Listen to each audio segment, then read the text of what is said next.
साहेबांसमोर बसतील त्यावेळी, ह्याच्यावर कुठे आता काही चर्चा झालेली नाहीये।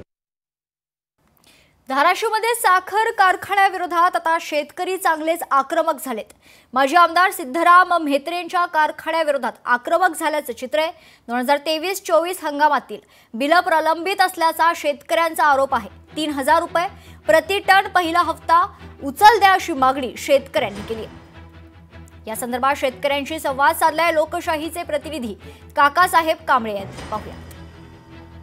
ऊसाचं थकीत बिल मिळावं या मागणीसाठी धाराशिव जिल्ह्यातील शेतकऱ्यांनी आता तुळजापूरमध्ये आमरण उपोषण चालू केलंय। तुम्ही पाहू शकता इथं 600 पेक्षा जास्त शेतकरी या आंदोलनात सहभागी झालेले आहेत आणि या मातोश्री साखर कारखान्यानं गेली मागील वर्षाच्या 2023-24 मधील 2 वर्षाखालील थकीत बिल अजून दिलं नसल्यानं शेतकरी आता संतापलेला आहे आणि आता इथं आमरण उपोषणाचं हे आंदोलन शेतकऱ्यांनी चालू केलं आहे। माझ्यासोबत शेतकरी संघटनेचे काही शेतकरी आहेत।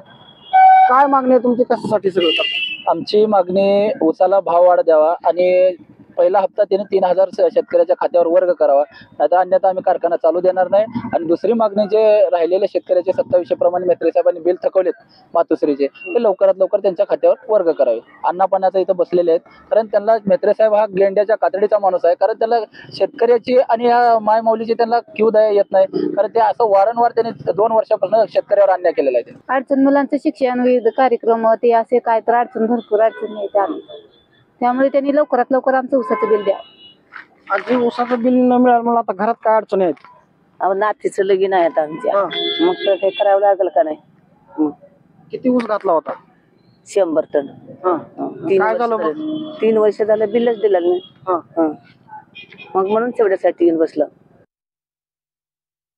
सिंधुदुर्गात जमिनीच्या वादातून कुटुंबाला मारहाण झाल्याची घटना घडली।